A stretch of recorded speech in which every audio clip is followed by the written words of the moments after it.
Hi everyone. Today we're going to be working on enamel flowers. I call them fantasy flowers because there's nothing in nature that looks like this. But this is a copper preformed flower. But the ones we're going to be working on is the floral cascade. These are the flowers that made up this floral cascade necklace. And what these are the iron beads that have been separated at the seams or have been pulled apart. So let's take a look at some of those. There goes the book. All right. These beads, you can separate these beads at the seam, and this particular bead will open. So let me show you how you do that.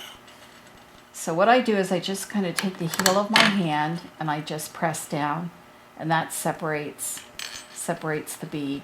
Now, that would make a great bead cap, and or you can do something else with it.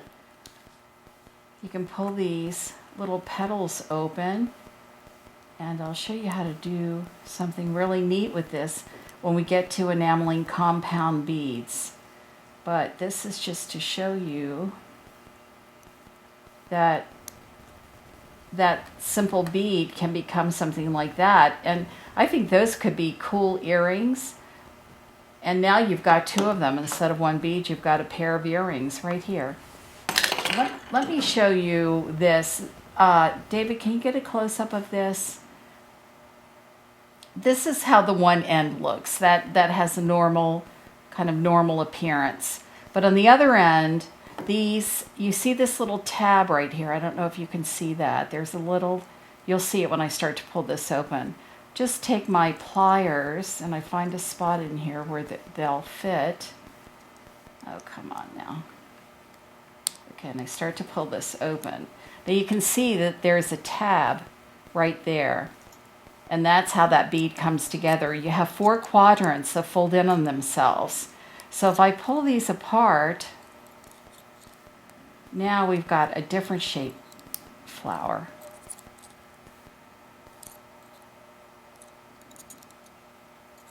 Right? There's that. And then we can just kind of either cut this off or just break this off. There we go. Of course, it would help if I had cutters here. So we're going to get a pair of cutters and we're going to cut that off. But for right now, oh, there we go. So let's go ahead and enamel these things. Now, normally, you know that we're just trying to limit ourselves to 3 coats of enamel. And one of the reasons for that is that enamel can build up on the mandrel and make it harder to remove the bead from the mandrel.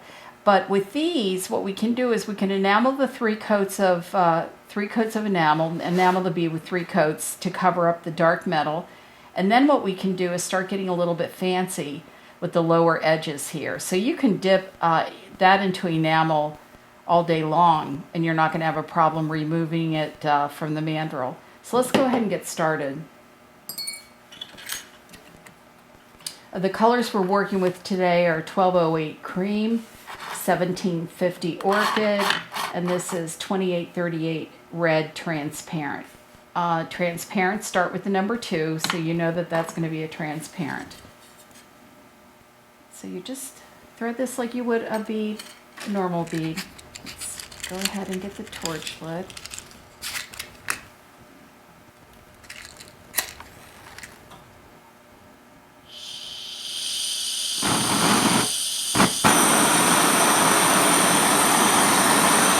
I'm going to cut back on the gas a little bit.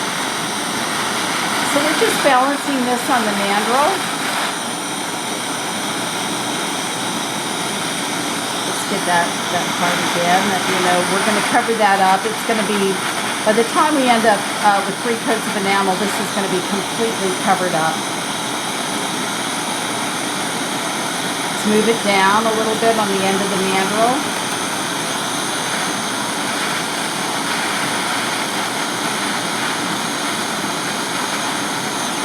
Move that down.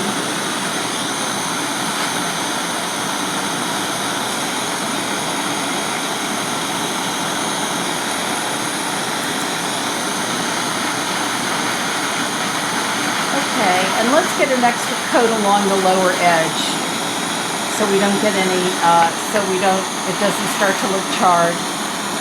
Now what we can do is we can, let's try sifting on the enamel. Okay, heat it back up again.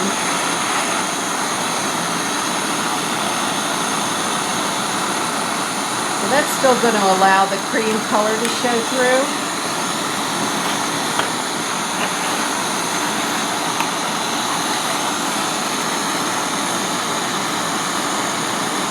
You can also pinch the enamel on. I know this looks kind of weird, the way you're looking at it. It might look like I'm getting my hands very close to the flame, but believe me, I'm not. It's just the way that we have to photograph this so that you can see everything. Now this is the 2838 that I've dipped the lower edge into. Let's do that again. Let's give it another couple of coats. I can tell I'm already going to like this one.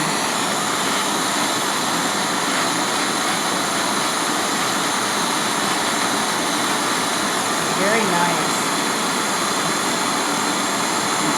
Just pull it off. Well, this is what we've created. I just really like this color combination. It's very pretty. And you can control how much cream is showing. I really like the area on this side where we start to get more of the cream, so you can control that. Next time we'll do that. I mean, I would do that. So I think that this came out really nice. Well, there's the beginning of our necklace right there. It's the beginning of our cascade. So let's go with a different color combination here.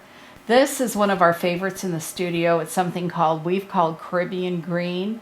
And but Pantone has it as one of the colors of spring, and they call it cockatoo. What that is, it's a base coat of white to cover up the metal. Then it's lime yellow transparent, which is 2330. I'm sorry, yeah, 2230. This is the white is 1055, or 1030 is also a good substitute. And aqua transparent is 2520. So let's go ahead and start the torch.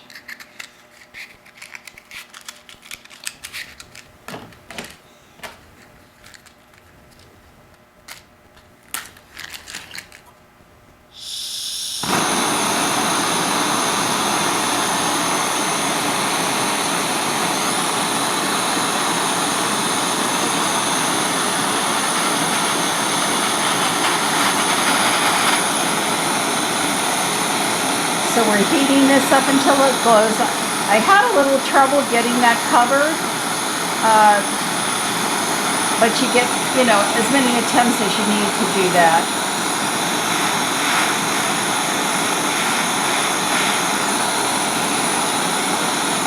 Kind of sits cattywampus a little bit on the mandrel, but you can work with that.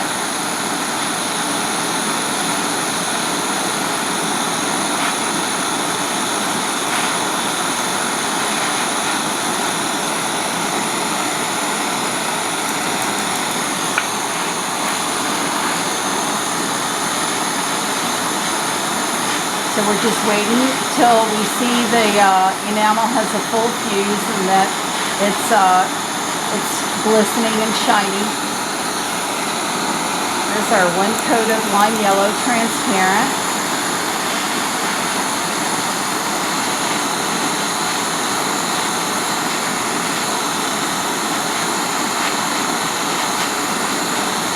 Okay, and then you can see that's a nice, pretty yellow. It ends up being like lemon meringue. So let's go ahead and do the aqua transparent. I really like it when you can kind of see some of the yellow peeking through.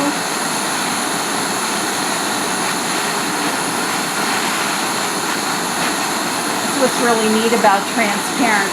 They're the closest that you can get to color blending as if you were painting, with acrylic or oil paints. Let's go ahead and just remove that. A little bit of a thread there. So while we wait for the unveiling for that to cool, I was teaching a workshop. Boy, you learn the best things from your students. And one of the ladies had opened up this bead cap, and I thought, wow, that is really cool, because you could cut these into sections, you know, like you could cut out that section, that could be part of an earring, and then you'd have this other one here, or it would be really great for some mixed media piece, you know, that could be the fan, and you know, I could imagine like different pendants and things like that below, or some resin piece. That would be super cool. So I don't know, you're only limited by your imagination. So I'm just going to kind of hammer that out just a little bit, see if it'll cooperate. All right, that's good enough. So what I'm going to do is I'm going to be dangling this in the flame from right here. Now, one thing I want to do right now, you can see that there's a buildup of enamel on here, and it's beautiful, you can see that, but I want to crack that off because I don't want to have any more enamel at my connection point with the bead or the pendant than I need. So let's start the torch again. Well, you guys are going to know how to light a torch by the end of this session. It's one thing for sure.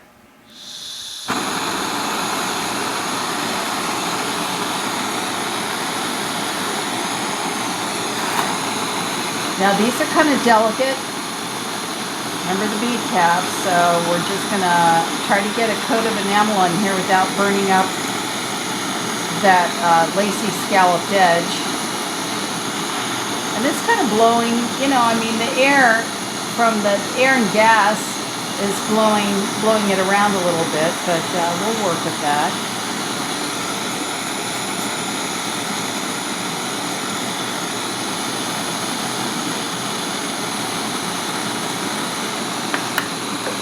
Turn it up just a tad.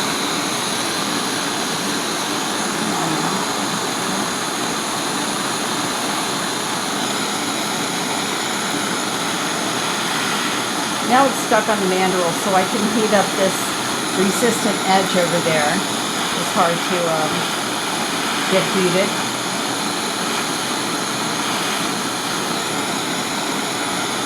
The beads get stuck to the mandrel, and then they get loosened when you heat them up again, then they get stuck, you know, so it's just a process.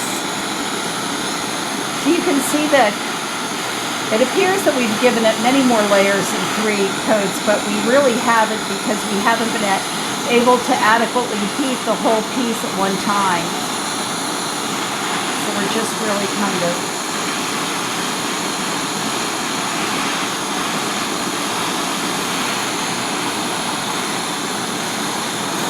a little bit crispy. I might just leave this white. I was going to layer the other enamels on it, but it really kind of looks cool like that. It's very vintage, or like an artifact that's been dug up.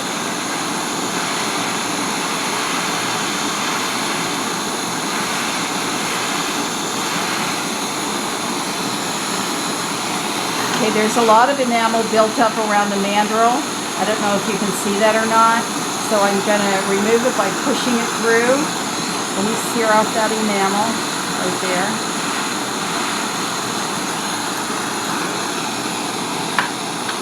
Just going to grab the mandrel and drop it off to the other end.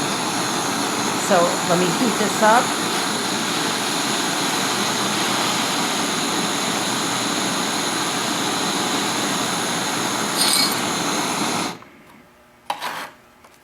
Let's take a look at these 2 things. Okay, this is one of our flowers. Now that vermiculite is just going to rub off. And here's the little fan. I think that really came out nice. I just love that, you know, the rustic color and the light with the white. I think white is one of the most versatile colors. I really do. Let me see if I can handle this. Yep. Let's take a look at that.